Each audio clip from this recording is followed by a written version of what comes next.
o'clock.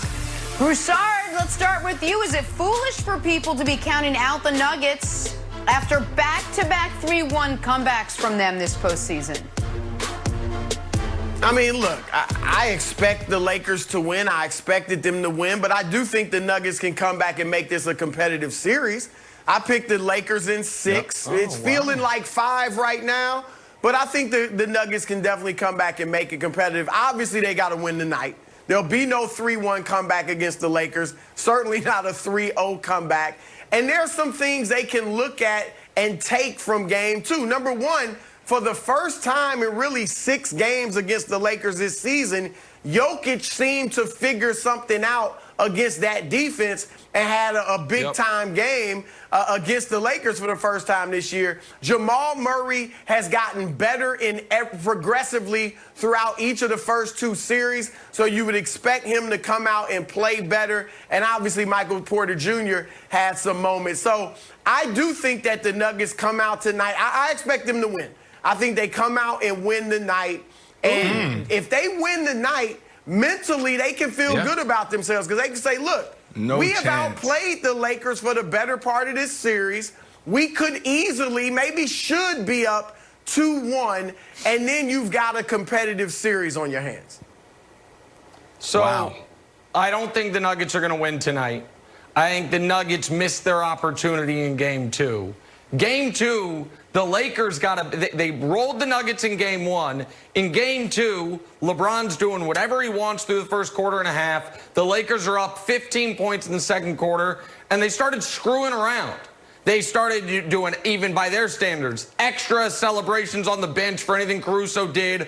Dwight is just in a constant arm wrestling battle with Jokic, and they let go of the rope a bit. And they let the Nuggets get back into it, get rolling, get confidence. And, well, exactly right.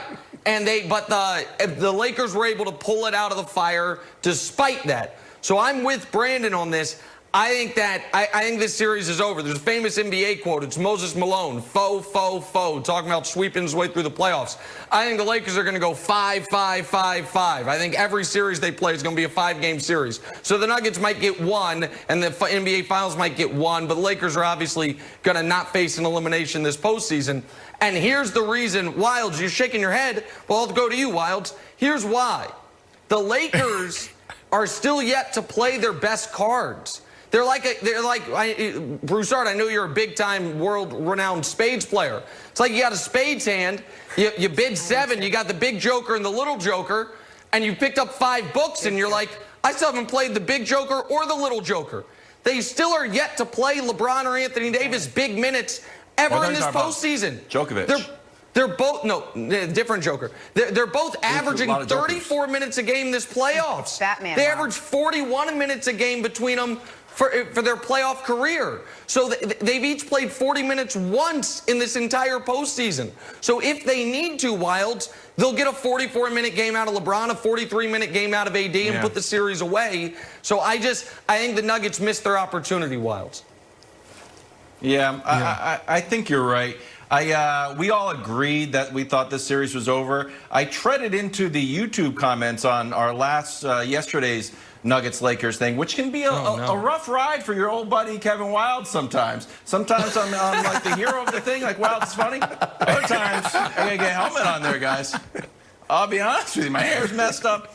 But I thought there were some good points. Why are y'all saying this series is over? The Nuggets still come back. The series isn't over. We just watched us come back twice. And can we get Broussard some earpods, please? So we got the one AirPods thing solved. But I still think this series is over. Broussard, you brought this up yesterday, and I thought you made a perfect point. And sometimes basketball is really complicated, and sometimes it's not. We got 2 living legends on the Lakers, and we don't have them on the Nuggets. There's only been 8 duos in league history that have made first-team All-NBA, and here they are. Dr. J and Moses, Magic and Kareem, Bird and McHale, Stockton Malone, Jordan Pippen, Kobe, Shaq, Omari, and Steve Nash, which sounds weird, but that's still like, the architects of modern-day basketball. And we have AD and LeBron. So when it comes down to it, this team is too good. These 2 guys are too good for the Nuggets, and that's it. Wow, that's powerful. I think that we're going to get the best Lakers team we've seen. This tonight is going to be a big game for them. I just don't see how you have the best player in basketball who is held accountable by legacy and the mission and winning championships fold in this moment. To me, everyone's watching right now. He knows that. I just don't see him not coming out and having a big game. And then you have a top 5 player in AD who just hit a big shot that propelled him in the discussion of, wow, can he carry this team for the next couple years? Is this his team now?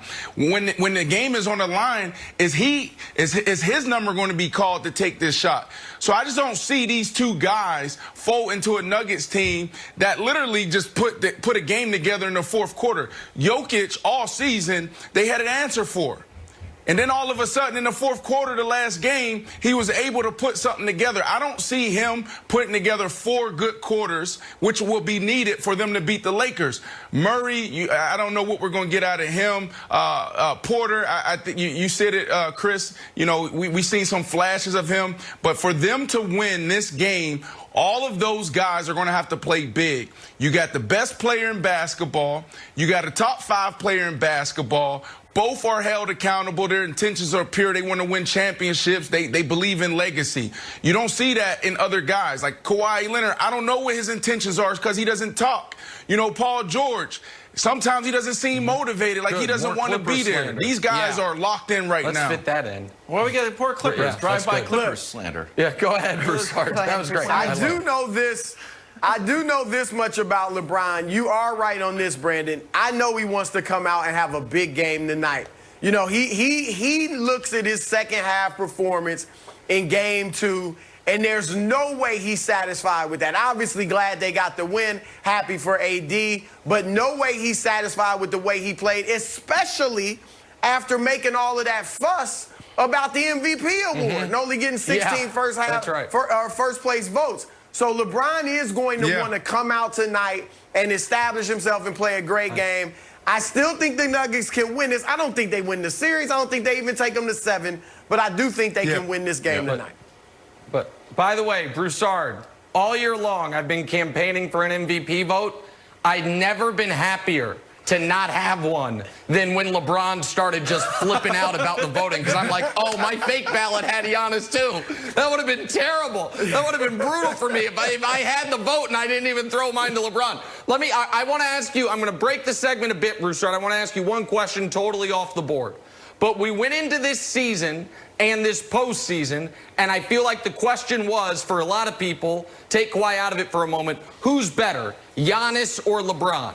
That debate obviously ended. It should have never started, but it ended. Is it, in your opinion, a debate? Who's better, Giannis or Anthony Davis? Is that a legitimate question to ask, having seen this postseason up to this point?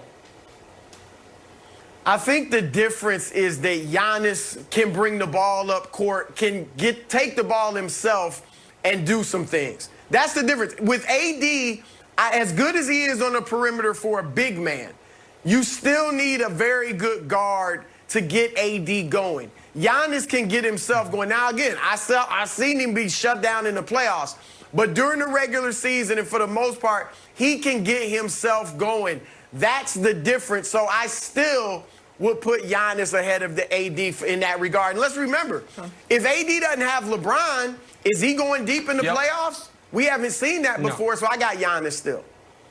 I do as well, but Anthony Davis averaging 34 a game in his first conference finals. He obviously almost won Defensive Player of the Year. Giannis ended up winning it this year. If Anthony Davis is spectacular in the NBA Finals, if he were to win Finals MVP over LeBron, I do think that discussion starts becoming a very real one as far as like the unicorn 7-footers do everything types, whether or not AD he was ahead of Giannis. Giannis took over that spot the last few years. If Anthony Davis has retaken it, I do think that question, Jenna, could become a very legitimate one in the coming weeks.